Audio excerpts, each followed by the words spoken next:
गए बाबा साहब अम्बेडकर। शिक्षा का उन्होंने घड़ा पिया, ज्ञान का दीपक जलाया। बाबा साहब अम्बेडकर आज की तारीख में अमर है, वो मरे नहीं है और सदियों तक नहीं मरेंगे।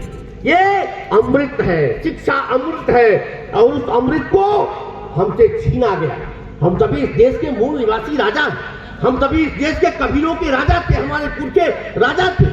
यहाँ पर आर्य आए, आर्यों ने हमारे पुरखों को दैत्य दानव राक्षस कह के मारा और हमारे पुरखों को मार करके राज सत्ता पर कब्जा किया और राज सत्ता पर कब्जा करने के बाद शिक्षा पर कब्जा किया और क्या कहा कि शिक्षा शूद्र के लिए नहीं है, शूद्र को शिक्षा नहीं दी जाएगी।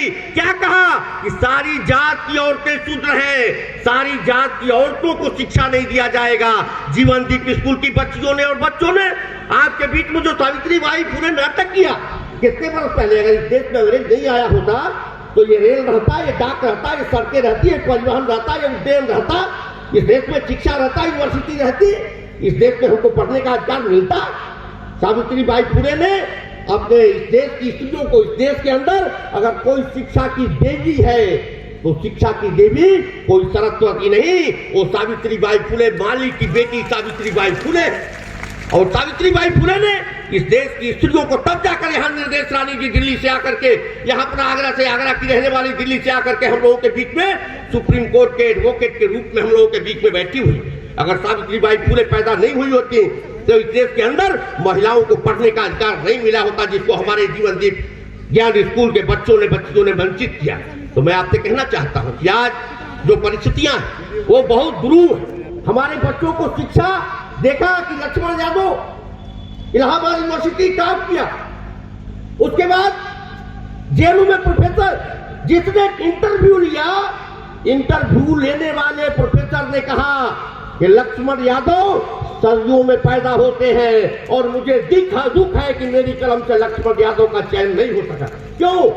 इसलिए कि लक्ष्मण यादव संविधान की बात कर रहे हैं, इसलिए कि लक्ष्मण यादव बहुजनों के हित की बात कर रहे हैं। इसलिए भारतीय जनता पार्टी की, जिनको धन्यवाद दे रहे हैं अम्बेडकर साहब, वो भारतीय जनता पार्टी की सरकार को रास नहीं आया और लक्ष्मण यादव को बर्खास्त कर दिया गया। किस लिए?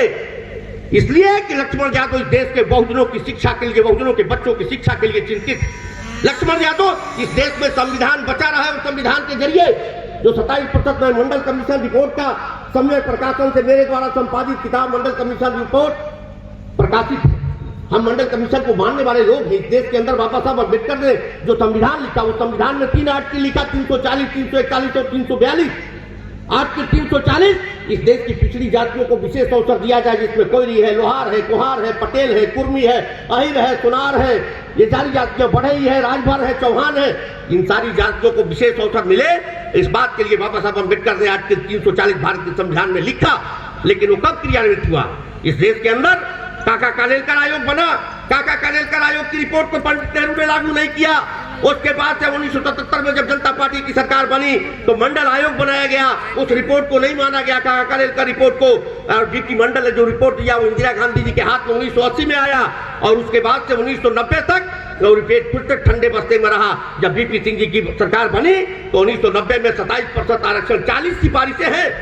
हम आपसे कहना चाहते हैं मंडल आयोग में 40 सिफारिशें हैं और उसमें केवल 2 सिफारिशें आज की तारीख में लागू है। 27% सरकारी नौकरियों में आरक्षण और एक 27% उच्च शिक्षा में आरक्षण। 38 सिफारिशें अभी भी लागू नहीं है। हमारा ये जो पिछड़ा समाज है, अभी रथ यात्रा रहता, अभी रामचरितमानस का पाठ रहता, अभी कोई सत्संगी यज्ञ रहता तो पिछड़ी जातियों के लोग टूट पड़े होते।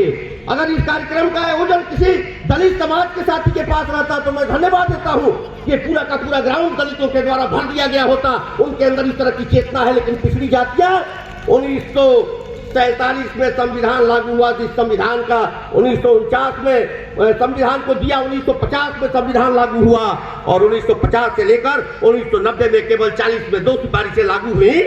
और पिछड़ी जातियों के लोग जातियों के आधार पर एमपी, एमएलए, प्रधान और जिला पंचायत बनने का लड़ाई लड़ रहे हैं। हमारे अंदर वर्गीय चेतना नहीं है कि हमारा वर्ग, हमारा समूह हमारे नहीं है। हम लोहार, कुहार, कुर्मी, तेरी बढ़ई नहीं है, हम ओबीसी हैं। इस देश के अंदर मन में अगर 4 वर्ण बनाया, ब्राह्मण, क्षत्रिय, वैश्य और शूद्र, तो बाबा साहब अम्बेडकर ने संवैधानिक रूप से 4 क्लास बनाया, एक अनरिजर्व कैटेगरी, एक अदर बैकवर्ड क्लास, एक शेड्यूल कास्ट और दूसरा शेड्यूल ट्राइब पे 4 बन कराए बाबा साहब अम्बेडकर ने। और इस देश की 7,000 जातियों को बाबा साहब अम्बेडकर ने 4 क्लास में समेट कर रख दिया।